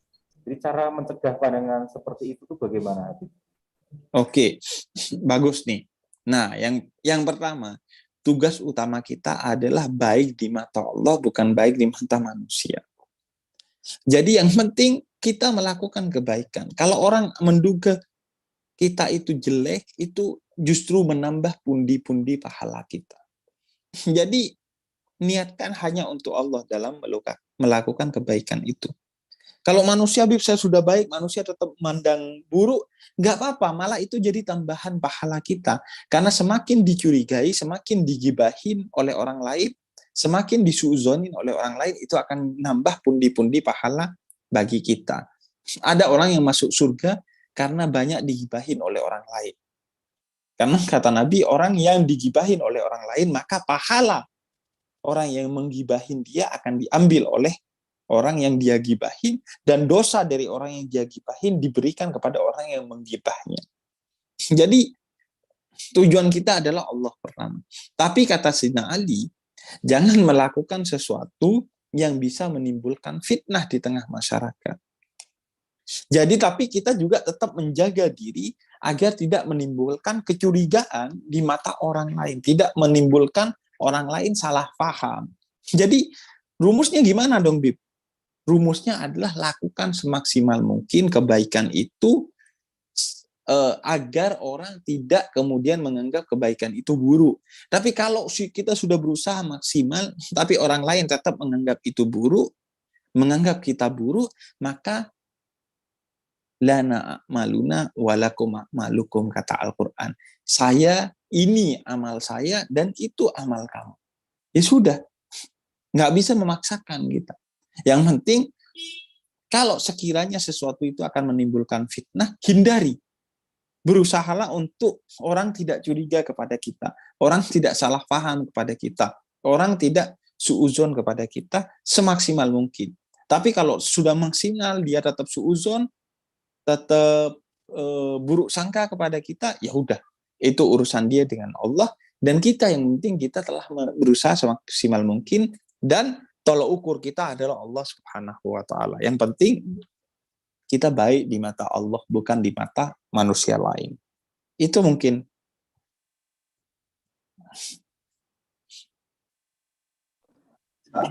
Assalamualaikum Habib. Waalaikumsalam. Izin bertanya, sebelumnya mohon maaf kalau keluar konteks. Bagaimana caranya agar kita menjaga ketakwaan, karena keimanan kita kan sering naik turun begitu, Habib. Terima kasih. Bib, mau Oke. tanya lagi. Apa pacaran, Bib? Ya, terima kasih, Bib. Oke. Yang kedua dulu, yang cepat dan mudah. Apa hukum pacaran? Tugas kita sebagai anak muda adalah belajar, bukan pacaran. Jangankan pacaran, Anda tahu, sholat bareng antara dua orang yang bukan muhrimnya itu adalah dosa. Kamu di musola nih sholat bersama satu orang yang bukan muhrimnya, itu aja dosa. Apalagi pacaran, bayangin. Maka tugas kita adalah membangun ilmu di dalam pikiran kita dan membangun akhlak dalam tindak tanduk kita. Itu tugas kita. Urusan cewek itu nanti akan datang sendiri jalannya, kalau memang sudah waktunya. Berapa banyak orang yang pacaran bertahun-tahun tapi nggak nikah-nikah. Ada orang yang fokus kepada ilmu dan akhlak, tapi pas udah selesai lulus langsung dapat jodoh yang kaya, cantik, tampan, dan pokoknya masa depannya aman lah. Karena jodoh itu di tangan Allah. Jadi yang dirayu itu bukan ceweknya atau cowoknya, tapi yang dirayu itu Allah. Karena yang ngasih jodoh itu Allah. Walaupun kamu ngerayu ceweknya, macarin ceweknya, ngerayu cowoknya, macarin cowoknya, seumur hidup, kalau kamu nggak ngerayu Allah, maka Allah nggak akan membuat kamu nikah. Makanya banyak orang yang pacaran lama tapi gak nikah dan dinikahin oleh orang lain. Kenapa? Karena orang lain ngerayunya Allah, kamu ngerayunya si cewek itu. Makanya Allah yang ngasih ke dia. Kalau cewek itu yang dirayu, ya gak bisa, karena jodoh itu di tangan Allah, bukan di tangan cewek itu. Jadi rayulah Allah, pacarin Allah, kalau kamu ingin menikahi seseorang yang kamu kehendaki. Nah, itu yang soal pacaran. Jadi fokus kepada ilmu dan akhlak. Karena orang yang akhlaknya baik pasti akan dipertemukan dengan orang yang baik juga akhlaknya. Begitu kata Al-Quran. Orang yang baik ketemu orang baik. Jadi saya pengen pacaran. Kenapa? Karena saya ingin memastikan saya menikah dengan dia karena dia akhlaknya baik. Bukan gitu caranya. Kalau kamu ingin dapat cewek yang baik, maka jadikan dirimu baik. Karena orang baik pasti berjodoh dengan orang baik. Begitu kata Al-Quran. Nah, yang kedua, bagaimana agar menjaga ketakwaan dan keimanan kita. Karena iman dan takwa itu benar kata dia. Yazid wa yankus. Bisa naik, bisa turun. Kalau lagi seneng, biasanya imannya mulai kendor tuh. Banyak maksiat. Tapi kalau lagi kena musibah, imannya biasanya lagi naik tuh. Karena lagi pengen pertolongan kepada Allah. Kalau gerimis, ingat mantan. Kalau geluduk, ingat Allah. Begitu manusia tuh. Naik turun imannya. Nah, bagaimana cara menjaga iman itu? Yang pertama adalah selalu ingat bahwa kita hidup ini untuk Allah. Wa ma khalaqtul jinna wal insa illa liya'budun. Hidup kita ini untuk Allah. Harus diingat terus. Yang kedua adalah harus mempunyai ilmu bahwa kalau kamu beriman dan bertakwa kepada Allah, maka hidupmu akan enak. Makanya harus tahu manfaat dari agama itu apa. Bukan hanya agama karena kewajiban dari orang tua. Enggak, agama itu harus dipelajari. Oh, sholat itu bisa membuat kita jadi jauh dari keji dan mungkar. Karena itu ya udah saya mau sholat. Karena saya ingin jauh dari kekejian dan kemungkaran. Oh, sedekah itu bisa mendatangkan rezeki. Maka kita akan semangat bersedekah karena manfaat dari sedekah. Maka pelajari manfaat dari semua nilai-nilai dan ajaran-ajaran dari agama Islam agar kamu senang dalam menjalankan keimanan dan ketakwaanmu. Dan yang ketiga adalah dengan menjaga akhlak yang baik. Karena ciri orang yang bertakwa dan beriman, kata Allah di dalam surat Ali Imran, adalah orang yang berakhlak dengan baik. Apa ciri orang yang berakhlak? Apa ciri orang yang bertakwa, kata surat Ali Imran? Alladzi wal kadimina ghaidha. Kalau dipancing untuk marah, dia gak marah. Wal afina anin nas. Dia malah memaafkan orang yang mancing dia buat marah. Alladzina yunfikuna fis sarra'i wad dharra. Yang ketiga, dia malah memberikan sedekah kepada orang yang tadi bikin dia marah. Bukan hanya gak marah kalau dipancing, bukan hanya memaafkan, bahkan memberikan hadiah kepada orang yang tadinya bikin dia marah. Jadi ini ciri orang yang beriman dan bertakwa. Maka menjaga akhlak kita yang baik adalah menjaga iman dan takwa kita agar selalu baik. Jadi itu 3 tipsnya. Yang pertama, ketahuilah bahwa kita hidup untuk beriman dan bertakwa. Dan yang kedua, ketahui apa khasiat dari semua ibadah-ibadah yang kita lakukan agar kita semangat dalam menjalankannya.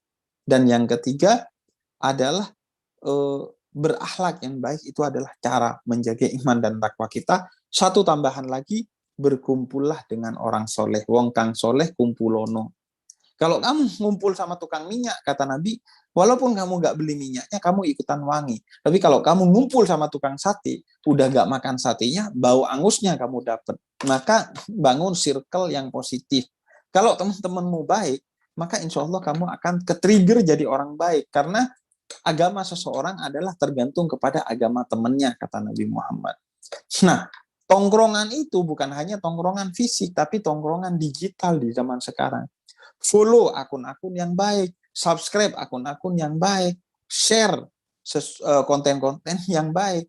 Kalau akun yang di-follow, yang di-subscribe yang baik, maka tontonanmu baik. Kalau tontonanmu baik, maka akhlakmu, imanmu, takwamu akan jadi baik juga. Karena itu orang itu baik atau tidak, itu gampang sekarang ngelihatnya. Lihat FYP TikToknya. Kalau FYP-nya cewek-cewek yang joget-joget, maka berarti iman dan takwamu kendor tuh. Karena tiap hari di-trigger oleh hal-hal yang nilainya maksiat. Karena itu, pastikan FYP TikTokmu itu adalah hal-hal yang mendukung iman dan takwamu. Agar iman dan takwamu selalu tinggi, selalu baik-baik saja. Itu mungkin. Ya, Bib, ini ada pertanyaan, 2 pertanyaan terakhir ya, Bib. Jadi yang Iya. pertama, bagaimana cara membangun toleransi yang berakhlak untuk kehidupan yang damai? Kemudian untuk pertanyaan kedua, kalau ingin meniru Utsman bin Affan meski tidak kaya dengan niat biar kaya, bagaimana itu, Bib? Terima kasih. Itu 2 pertanyaan terakhir. Oke, pertanyaan kedua dulu. Bagaimana cara meniru Sayyidina Utsman bin Affan meskipun tidak kaya? Gini, kata Allah dalam salah satu hadis kursi, sedekah yang paling mulia di sisi Allah adalah idkhalus surur fi qalbil ikhwan. Sedekah yang paling besar itu bukan harta. Sedekah yang paling mulia itu bukan kripto. Sedekah paling mulia itu bukan chip game. Sedekah paling mulia itu adalah membahagiakan orang lain. Apakah membahagiakan orang lain harus pakai harta sebagaimana Sayyidina Utsman ibn Affan? Tidak. Kamu membantu orang lain, kamu tersenyum kepada orang lain. Pokoknya kamu membahagiakan orang lain dengan cara yang baik lagi ya.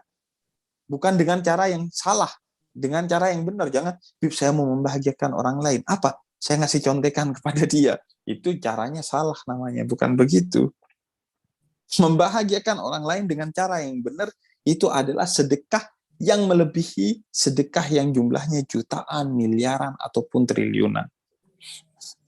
Jadi cara mengikuti Sayyidina Utsman bin Affan padahal saya miskin, Bib, gimana caranya? Dengan selalu membahagiakan orang lain, dengan membantu orang lain, tersenyum kepada orang lain, pokoknya bikin orang lain bahagia dengan cara-cara yang benar. Nah, yang kedua, bagaimana membangun akhlak dalam bertoleransi, Bib. Yang pertama adalah ketahuilah bahwa kita ini hidup bersama-sama dengan orang yang berbeda. Dan itu adalah ketentuan dari Allah. Kata Allah, kalau saya mau, bisa saja saya ciptakan semua orang itu orang Islam. Semua orang itu orang baik. Tapi saya tidak mau. Sengaja saya ciptakan perbedaan dalam hal suku, bangsa, agama, pandangan, dan lain sebagainya. Untuk apa? Lita'arofu. Untuk kamu saling mengenal dan mengambil pelajaran di tengah perbedaan tersebut. Jadi cara bertoleransi yang pertama adalah sadari bahwa perbedaan yang ada di tengah-tengah kita ini itu sudah pasti ketentuan dari Allah Subhanahu wa Ta'ala. Maka kita tidak akan bisa merubahnya. Yang bisa kita lakukan adalah menerima semua itu dengan akhlak yang baik. Kemudian yang kedua, cara bertoleransi adalah biasakan untuk membangun kebaikan di tengah perbedaan. Biasakan bekerja sama dalam kebaikan. Meskipun dengan orang yang berbeda dalam kebenaran. Karena tugas kita dari Allah, fastabiqul khairat, berlomba-lombalah dalam kebaikan.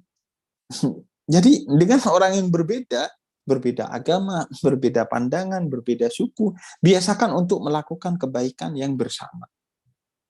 Yang ketiga adalah biasakan untuk mencari persamaan di tengah perbedaan. Saya beda agama tapi sama dia, tapi sama suku. Ya sudah, kesamaan sukunya ini yang dijadikan landasan bagi kamu untuk bergandengan tangan dengan dia. Saya beda agama, beda suku, tapi satu tongkrongan. Ya udah, kesamaan tongkrongan itu yang membuat kamu menjadi berhubungan baik dengan dia. Saya beda tongkrongan, beda agama, beda suku dengan dia, tapi sama satu sekolah. Ya udah, kesamaan sebagai murid dari satu sekolah itu yang dijadikan landasan bagi kamu untuk bertoleransi, berhubungan baik, dan bersaudara dengan mereka yang berbeda suku, agama, dan tongkrongan tersebut dengan dia. Jadi selalu cari-cari cara untuk menemukan persamaan dengan orang lain di tengah perbedaannya untuk kamu bersama-sama dengan dia meskipun kamu berbeda dengan dia. Itu tips-tips dari saya, semoga bermanfaat.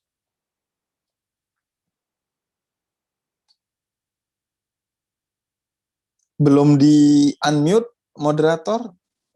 Oh ya, ini masih ada waktu ya, Bib, masih sekitar 8 menit, ini masih bisa ya. Silakan. Nih, Assalamualaikum Bib, apakah pantas kita sebagai anak tetapi belum bisa membahagiakan orang tua dan disebut dengan beban orang tua? Pantas jawabannya. Saya jawab dulu ya. Siap, siap. Jawabannya pantas. Kalau belum bisa membahagiakan orang tua itu gak apa-apa. Tapi kalau tidak membahagiakan orang tua itu yang tidak pantas, itu yang tidak boleh. Kamu bisa membahagiakan orang tua tapi kamu tidak membahagiakan orang tua, itu yang dosa di sisi Allah Subhanahu wa taala. Tapi Bib, saya belum bisa membahagiakan orang tua, apakah saya boleh tidak membahagiakan orang tua? Boleh kalau memang tidak bisa. Tapi tidak ada orang yang semuanya tidak bisa membahagiakan orang tua dalam segala hal. Enggak. Karena kebahagiaan orang tua itu simple. Kamu menjadi orang baik, orang tua itu sudah sangat bahagia. Emang kamu nggak bisa jadi orang baik? Bisa dong. Karena baik dan buruk itu tergantung kepada kita. Kamu melakukan hal-hal yang kecil kepada orang tua, itu akan membuat orang tua itu bahagia. Karena itu jangan bilang nggak bisa membahagiakan orang tua. Karena orang tuamu itu bukan bahagia karena kamu ngasih dia duit, bukan karena kamu ngasih dia harta, bukan karena kamu melakukan hal-hal yang sifatnya duniawi. Kamu belajar dengan baik, kamu berakhlak dengan baik, kamu menjadi pribadi yang baik, itu sudah sangat membahagiakan orang tuamu. Jadi semua dari kamu bisa membahagiakan orang tuamu. Dengan apa? Dengan belajar dengan baik. Itu cara membahagiakan orang tuamu. Ya, mungkin pertanyaan terakhir, silahkan anak-anak. Masih satu kesempatan lagi. Desta Naufa. Ya, silakan. Assalamualaikum Bib. Tersesat. Maaf Bib, ini keluar dari topik. Tapi saya salah satu anggota pemuda tersesat SMA 1 Wonogiri mau tanya kabarnya Paman Coki. Karena kalau tanya akhlak saya belum bisa sekonsisten sahabat-sahabat Nabi, sama kadang akhlak saya niru akhlaknya Paman Coki. Makasih Bib. Assalamualaikum. Nah ini. Seseorang itu tergantung kepada siapa dia ngefans. Kalau dia ngefansnya kepada orang yang nggak punya akhlak, ya dia akhlaknya juga akan jeblok. Karena itu kata Nabi Muhammad kata Allah dalam Al-Quran, la tarfa'u aswatakum fawqa sautin nabi. Jangan kamu ngefans kepada siapapun melebihi kamu ngefans kepada Nabi Muhammad Shallallahu Alaihi Wasallam. Boleh nggak Bib saya ngefans kepada Paman Coki? Boleh nggak Bib saya ngefans kepada Habib Jafar? Boleh nggak Bib saya ngefans kepada ini dan itu? Boleh, asalkan yang pertama kamu harus lebih ngefans kepada Nabi Muhammad, dan yang kedua kamu ngefans kepada siapapun itu pada hal-hal yang tidak bertentangan dengan ajarannya Nabi Muhammad. Ngefans kepada Paman Coki boleh dalam hal-hal yang itu tidak bertentangan dengan ajarannya Nabi Muhammad. Ngefans kepada Habib Ja'far boleh, asalkan pada hal-hal yang tidak bertentangan dengan Nabi Muhammad. Ngefans kepada orang dalam hal-hal yang bertentangan dengan Nabi Muhammad, walaupun dia seorang ulama, walaupun dia seorang habib, walaupun dia seorang kiai, itu gak boleh. Tapi ngefans kepada orang yang bukan seorang muslim sekalipun, tapi dalam hal-hal yang sesuai dengan Nabi Muhammad, itu boleh. Bib, saya ngefans kepada iblis. Kenapa? Karena iblis itu selalu bersemangat dalam bekerja, dalam mengajak orang kepada keburukan. Maka saya akan selalu bersemangat Bib dalam belajar dan berakhlak. Boleh. Karena dalam kebaikan. Tapi kalau dalam keburukan, itu yang nggak boleh. Jadi ngefans itu larangannya bukan kepada siapa, tetapi kepada apa. Kepada semua keburukan, kamu tidak boleh ngefans. Tapi kepada semua kebaikan, kamu wajib ngefans. Meskipun kebaikan itu datang dari tempat yang tidak baik. Khudil hikmah walau min duburil kalbi. Kata orang Arab, ambillah kebaikan walaupun datang dari pantatnya anjing. Jadi walaupun datang dari pantatnya anjing, kalau itu baik, ambillah. Apalagi datang dari manusia yang bernama Paman Coki, silahkan ambil kalau itu yang namanya kebaikan.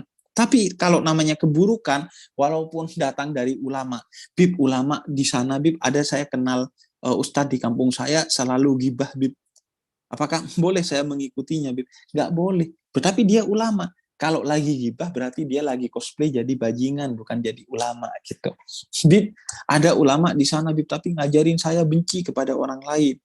Apakah boleh Bib saya mengikuti? Nggak boleh meskipun lagi ulama. Kenapa? Karena benci kepada orang lain bukan ajarannya dari Nabi Muhammad SAW. Jadi silakan ngefans kepada siapapun, asalkan nomor satu ngefans kepada Nabi Muhammad, dan yang kedua ngefans kepada sesuatu itu harus pada hal-hal yang tidak bertentangan dengan Nabi Muhammad SAW. Boleh masang poster artis Korea, Bib, yang cewek-cewek. Boleh, asalkan juga ada poster nama Nabi Muhammad juga, jangan sampai dilupakan. Ada poster tentang sunnah-sunnahnya Nabi Muhammad. Ada poster tentang ulama-ulama yang mengikuti Nabi Muhammad. Agar gak cuman ingat kepada artis Korea, ingat juga kepada Nabi Muhammad SAW. Boleh, Bib, ingat hari kelahirannya Cristiano Ronaldo. Boleh, asalkan jangan lupakan hari kelahirannya Nabi Muhammad. Jadi silahkan ngefans kepada siapapun, tapi ngefanslah utamanya kepada Nabi Muhammad SAW. Itu mungkin. Ya, terima kasih Habib untuk menutup tausiah di pagi hari ini. Kami mohon untuk Habib menutupnya dengan doa. Iya. Habib, kami persilakan. Bismillahirrahmanirrahim. Allahumma salli wa sallim wa barik wa karim ala habibina wa syafi'ina wa qurrati a'yunina nabiyuna Muhammadin sallallahu alaihi wa ala alihi wa sahbihi wa sallam. Allahumma bihaqqil Fatihah wa bi karamatil Fatihah wa bi barakatil Fatihah. Ya Allah, ya Tuhan kami, karena keberkahan majelis kita pada pagi hari ini, majelis yang diberkahi oleh-Mu ini, ya Allah, berikanlah kebaikan bagi kami. Bagi kami yang sedang belajar, berikanlah ilmu yang bermanfaat bagi kami. Berikanlah kemampuan bagi kami untuk memahami ilmu-ilmu yang datang kepada kami. Berikanlah kemampuan bagi kami untuk mencari ilmu yang bermanfaat bagi kami, dan jauhkan kami dari segala bentuk kebodohan. Jauhkan kami dari segala bentuk kemalasan, dan dekatkan kami dengan segala bentuk pencerahan yang ada di sekitar kami ataupun yang jauh dari kami. Ya Allah, Rabbana zukna fahma wa Rabbana zukna fahma. Rabbana zukna ilman wa Rabbana zukna fahman. Ya Allah, ya Tuhan kami, berikanlah kebaikan kepada guru-guru kami, berikanlah kebaikan kepada kedua orang tua kami, karena lantaran mereka kami bisa bersekolah dengan baik, bisa menggali ilmu dengan baik, dan bisa menjadi manusia yang baik. Berikanlah pahala bagi mereka atas kebaikan-kebaikan yang mereka berikan kepada kami, baik orang tua kami ataupun guru-guru kami. Ya Allah, ya Tuhan kami, di tahun yang baru ini, berikanlah kemampuan bagi kami untuk menjadi pribadi yang baik di tahun ini dan tahun-tahun setelahnya. Bimbinglah kami untuk menjadi pribadi yang baik di tahun ini dan tahun-tahun setelahnya. Berikanlah kemampuan bagi kami untuk menjadikan tahun ini lebih baik dari tahun lalu, dan tahun depan lebih baik dari tahun ini. Rabbana atina fid dunya hasanah wa fil akhirati hasanah wa qina adzabannar. Ya Allah, ya Tuhan kami, berikanlah kemampuan bagi kami untuk berakhlak seperti akhlaknya Nabi Muhammad, berakhlak seperti akhlaknya sahabat Nabi Muhammad sallallahu alaihi wasallam, karena akhlak adalah pakaian terbaik kami. Berikanlah kemampuan bagi kami untuk merendahkan hati kami, sehingga kami bisa berakhlak dengan baik kepada bukan hanya kawan-kawan kami, tapi lawan-lawan kami. Wassallallahu ala sayyidina Muhammadin wa ala alihi wasahbihi wasallam walhamdulillahi rabbil alamin. Terima kasih Habib. Kami keluarga besar SMA Negeri 1 Wonogiri mengucapkan terima kasih yang banyak. Semoga di lain waktu kita masih bisa berjumpa lagi. Terima kasih. Tidak Semoga hanya bermanfaat. Bisa langsung bisa bertemu tatap muka dengan Habib Husein Ja'far. Amin, amin, amin. Ya, terima kasih banyak Habib. Terima kasih, Ustaz. Demikianlah tausiah atau pengajian di pagi hari ini telah usai dilakukan. Semoga membawa manfaat, bertambah ilmu kita, dan membawa berkah. Demikian dari kami. Dan kita tutup pada pagi hari ini. Untuk acara selanjutnya kita mengucapkan hamdalah bersama-sama. Mari saya katakan alhamdulillahirabbil alamin. Kurang lebihnya saya maaf, saya akhiri. Wassalamualaikum warahmatullahi wabarakatuh. Waalaikumsalam warahmatullahi wabarakatuh.